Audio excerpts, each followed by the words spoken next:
It is episode 220 of the G2 on 5G. It's the latest inside scoop on everything 5G and sometimes 6G. We cover 6 topics in about 20 minutes, and it's brought to you by More Insights and Strategy. I'm Will Townsend, and as you can tell by my background, I am not in Bastrop. I'm on the road. I'm in Manhattan. We've got a few other team members here as well for an IBM Infrastructure Day, but I'm here to spend some time with Palo Alto Networks tomorrow. But joining me again this week is fellow analyst Anshul Sag. Before we get started, Anshul, are you traveling this week at all? No, Oh I'm my traveling goodness. next week. I'll be at Intel Vision Global Wow. in Vegas. So we will be hearing from Intel's new CEO, That's right. amongst other things. Awesome. Well, I can't wait to hear your insights from that event, my friend. But let's jump into my first topic. I want to talk about Verizon, and you and I have spoken about them in the past on other podcasts. I felt like they were a little late to the AI game relative to their competitors. Well, news broke this week, and this is actually an article that I found on RCR Wireless News, that they've actually launched an AI assistant for small businesses. And this is really interesting. I don't know if this is something that they're necessarily monetizing. It may be something that they're doing to provide some stickiness with their small business customers, but at a very high level, what the Verizon Business Assistant is intended to do is support text messaging and allowing small businesses to automate customer interactions and improve engagement with this. I mean, it's basically a text chat bot. But yeah, but within the press release, it sort of speaks to an example of a customer texting a bakery about gluten-free options and how the AI assistant can provide an instant answer with context and that sort of thing. So, and from Verizon's perspective, Iris Meyer, who's the chief product and marketing officer for Verizon Business, stated that typically small business owners are constantly juggling multiple responsibilities, and this is another opportunity to provide support for them. And sort of much like a lot of small businesses take advantage of SaaS-based security solutions and those sort of things because they don't have security operations teams, they don't have network teams, so they tend to go for services that provide, a turnkey type of solution. So I think it's interesting. Nothing from my perspective super innovative about it, but what are your thoughts, my friend? Yeah, I think it's really interesting because small businesses are actually some of the best applications for these kinds of AI assistants because they're Mhm. force multipliers.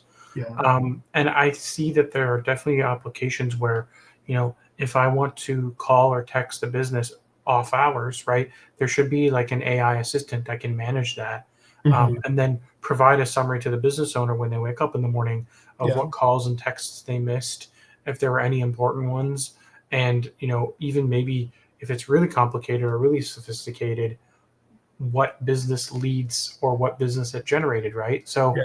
um, I think there's a lot of opportunity there for small businesses, especially. Um, my most curious thing is like, is this something that they're tacking on to like phone service? So that way, like if you're a Verizon mobile customer as a business, like Yeah. I'm trying to understand how they attach it. I Yeah. assume it's got to be with a cellular connection because they don't have that many small businesses running internet connections. Um, but yeah, I could see this being something that they offer for broadband customers, for mobile customers. Mhm. Um, but yeah, like in my mind, it's like, okay, I'm going home at 5 p.m. As a lot of small business owners, you end up having to answer hours after hours calls, but it would be great Yeah. if you could maybe use AI to handle that. And so when people call, they don't get a voicemail box, they get an AI assistant that can guide them and answer Yeah. their questions for you so you Right. can spend more time with your family. Because I grew up in a household of two small business I owners, know that. and Yeah. Yeah. I'm very familiar with the overflow of small business ownership into weekends and evenings. And I used to go home with my mom in her salon. We would go from school to my mom's salon and then go home at like 8 o'clock when she was done.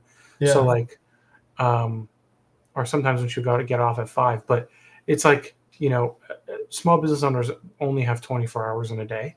Yeah. So I think AI tools like this are actually really useful. Hmm. And maybe this is a great way for AI to get access to people more um, with less friction. So I Yeah. think this is a good idea. I wonder if we'll see others follow suit. Yeah, no, I like your perspective on it because, I know you and I have talked about, you come from a family of entrepreneurs. And so maybe I'm being a little too hard on Verizon. There's definitely value here. I mean, to try to answer your point around how they're bundling this, not abundantly clear to me. And again, not abundantly clear to me that this is going to necessarily be a big kind of monetization opportunity for Verizon, but I see it as sort of a retention, mechanism, something that will keep small business customers sticky, potentially with Verizon.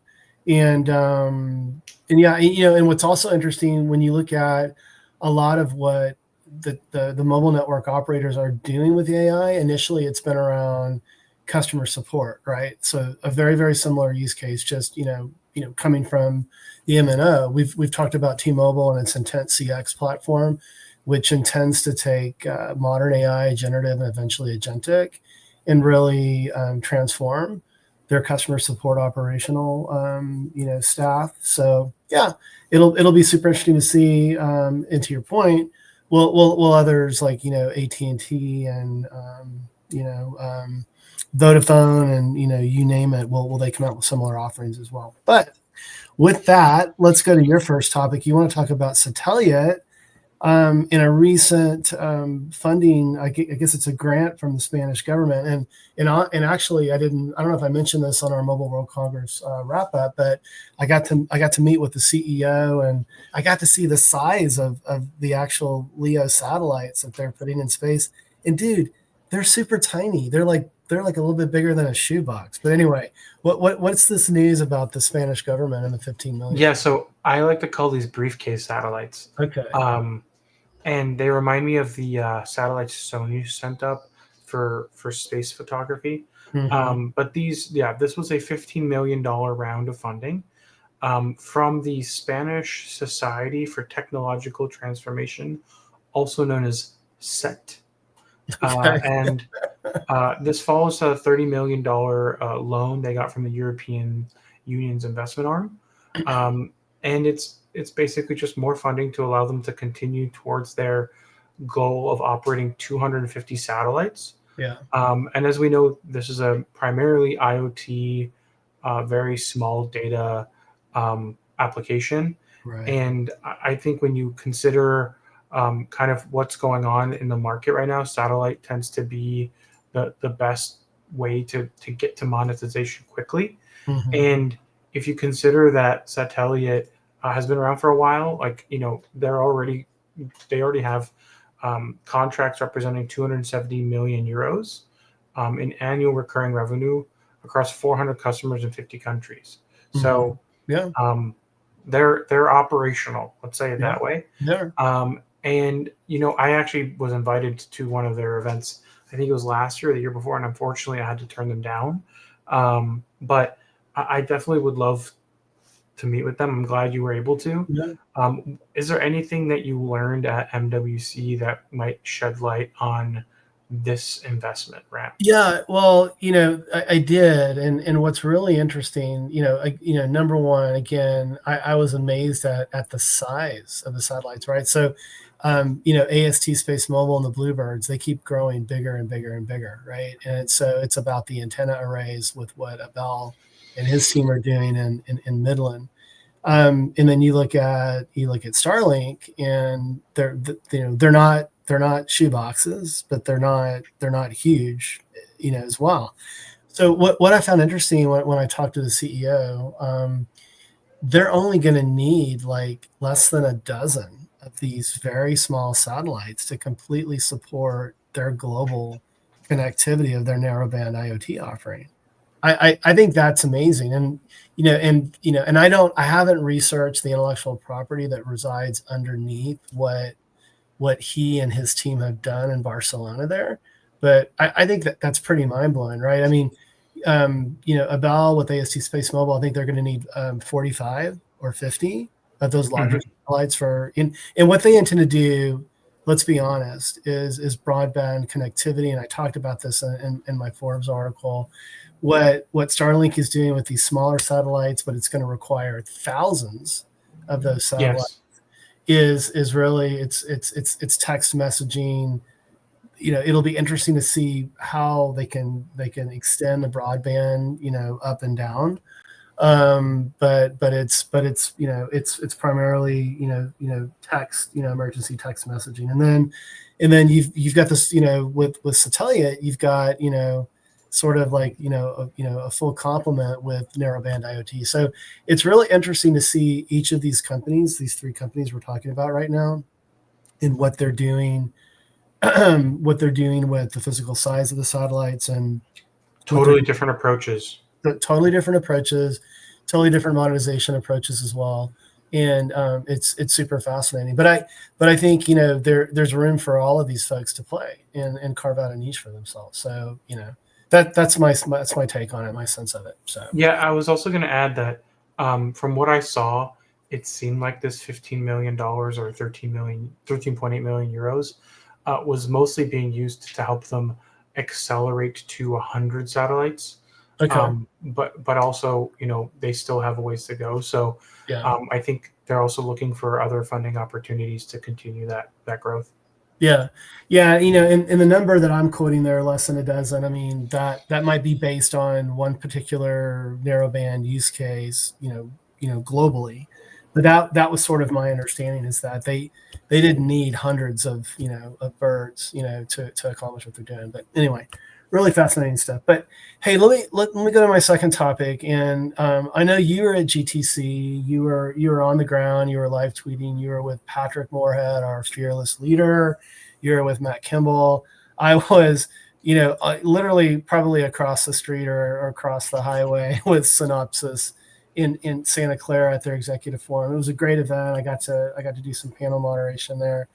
But there was a lot of news, obviously, out of GTC. I recorded the data center podcast with Kimball and with Paul earlier this week, and I talked a little bit about the co-packaged optics and the silicon photonic switches, and what Nvidia is claiming it can drive from a performance and a power efficiency perspective to provide connectivity for what's expected to be thousands, if not millions of AI factories, right? Down the road. But this is our 5G podcast, our /6G podcast. So I want to talk about AI RAN, and Nvidia continues to push this very, very heavily. At GTC, there was an announcement with T-Mobile and with Cisco on how they're fostering an AI native approach to kind of set the stage for what 6G could be. What's really interesting, Anshul, about this is that 3GPP drives the standards, but Nvidia, I mean, they are driving the bus on modern AI, right? Mm-hmm. It appears to me that they want to drive the bus on 6G, and I do think everyone agrees that there is going to be an AI integration within the 6G standard, but we just don't Yes. know what that's going to look like until we get to 3GPP. So, but hey, man, you were on the ground. Like, what was your perspective tied to this news? I'd love to hear that. I mean, it was very clear that um, this is a strong intention from these three partners Yeah. to establish an early um, group of companies that are trying to push the standard towards AI. Hmm. Um, I think Cisco's become increasingly tied to Nvidia, Yeah. especially with the new networking stuff. Right. Um, and T-Mobile is pretty closely tied to Nvidia as well. T-Mobile is also a very leading carrier when it comes to implementing 3GPP standards. Yeah. So I think that them being part of this, and I think this will go up to Deutsche Telekom as well, not just T-Mobile US. Hmm. Um, there's going to be a lot of influence on how the standards are set, and what features get implemented, especially if NVIDIA, wants to be that primary vendor and supplier for equipment. And I think, this is one of those things where a vendor sets themselves up for the next G, 5, 10 years ahead of it. Yeah. Um, and this seems like this is Nvidia trying to set up them, Yeah. as themselves as the default for 6G. I actually posed a question to the Nvidia telecoms team during our session about 6G specifically, because we haven't set the standard yet. No. um, and I was trying to get an answer on what are you guys doing to um, influence the standards and, Yeah. and get these things done. And I kind of got a nebulous answer, to be honest with you. But truthfully, I think what NVIDIA is doing is kind of leading on research, Yeah. working with different vendors like Ericsson, like T-Mobile, like Mhm. Cisco. Um, and, I think a lot of it, truthfully, is going to end up on how well do they deploy 5G, Yeah. um, and how well do they play with the existing networks? Because the 6G networks will be standalone, but there will still need to be a lot of interoperability and acceleration and open software. So Yeah. Yeah. um, I think NVIDIA's wants to set themselves up for success down the road. I think their current roadmap is pretty good, but they did say, like, we're already doing a lot of the things in 5G that we want to do in 6G. Yeah. And I think the T-Mobile and Verizon partnerships with NVIDIA are kind of the first steps in that direction. Yeah, no, I totally agree. And like, and I'm not faulting Nvidia. They're being aggressive. They should be, because like I said, everyone agrees that they're driving the bus with respect to modern AI and silicon and software and all of that. And hey, look at Qualcomm, right? With early in NTN, they made some bets. They tried some similar things that didn't quite pan out, remember? And so hey, Qualcomm continues to be a successful company. Nvidia continues to be successful, and sometimes you got to be bold, right? And you got to be willing to get out there and lead and see where it goes. So I think it's interesting. But let's hit your second topic, and we want to continue to talk about T-Mobile here. And I saw this. They're pretty close to like some agreements with their competitors on swapping spectrum. Yeah, so this is a 800 megahertz spectrum deal. It's actually with Grain Management LLC, which is actually a private investment firm specifically focused on digital infrastructure and solutions Yeah. and broadband.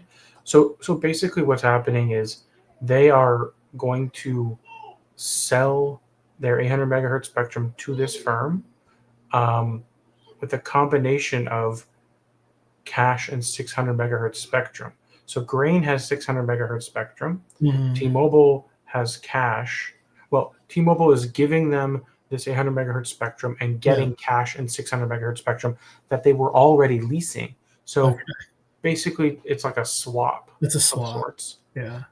We don't know how much cash is being changed hands, but basically what this does is it bolsters T-Mobile 600 megahertz coverage and spectrum, which they already had, Yeah. and it helps them with coverage, and then it gives away the 800 megahertz spectrum that someone did not use. Mhm. Um, I wonder who and that was. yeah, and yeah, basically, what I'm hearing is that this will most likely be used for utility companies, Yeah. because 800 megahertz is still a very low band spectrum, Right. and it could be used for IoT Yeah. applications that would be nationwide. And yeah, it just seems like it's a good deal because T-Mobile gets spectrum that they needed. They don't need the 800 because they have the 600. Yeah. Um, and 600 has better propagation Yep. anyways. So, Yeah. Yeah. um, and the 800 megahertz blocks are going to be about the same as 600 megahertz blocks. So getting more 600 megahertz where they already have a lot is the best approach for them anyways. Yeah. Yeah. No, And yeah, I it think makes it's net sense. Yeah. positive. Yeah. I agree. No, it makes sense. I mean, they've invested in 600 megahertz, and to be consistent with that, I think is important. And you're right. I mean, it propagates much better. And and this all goes back to T-Mobile's initial objective, right, with 5G, which was they wanted to get the most coverage out there, and they were very aggressive with that. They've invested in rural. You can argue that AT&T is invested in rural as well, especially when you look at fiber build outs and places like Evansville that were that didn't have the same proliferation of fiber as more densely populated areas. But no, I think it's a smart move, and T-Mobile continues to sort of refine things and sharpen the checkbook, and it's interesting to watch, man. I still remember when the whole Sprint deal was teetering. You and I, we had spent time with executives. We understood the fundamentals. You and I put our reputations on the line, and we said this deal is going to get done. And watch what happens, with T-Mobile. I got to tell you, man, let's take that victory lap again. And I'm not throwing shade on Verizon. They've had their challenges. I'm not throwing shade on AT&T, but it was really interesting to see basically the third place player emerge with what's arguably the strongest 5G network on the planet right now. So anyway, I thought Yes. I'd just bring that up so we could take that victory lap one I'll more time. just add before we start talking about SoftBank, Yeah, that merger was the perfect example of an actual merger that benefited the entire industry and consumers, yeah, right? Like yeah, T-Mobile and Sprint were both kind of capped in growth, yeah, and not really being successful together or separately. And the combination of the two just it boosted competitiveness from yeah. AT&T and Verizon. It Hmm. catapulted them to first place, and Yeah. I think it accelerated 5G deployments in the country. Yeah, no, I agree. Competition breeds innovation. I'm going to say it for the millionth time again. So totally agree with you. Well, hey, we're going to close out the podcast this week and with a SoftBank super topic. So SoftBank has been on a tear, and it's funny, man. You and I have talked about them, the ebb and flow over the years, right? But lately, it's clear to me that they are doubling down when it comes to just AI in general. You're going to talk about Ampere, big acquisition there. Actually, Matt Kimball weighed in on that in a Forbes article, and I would encourage our viewers and listeners to check that out. But Yep.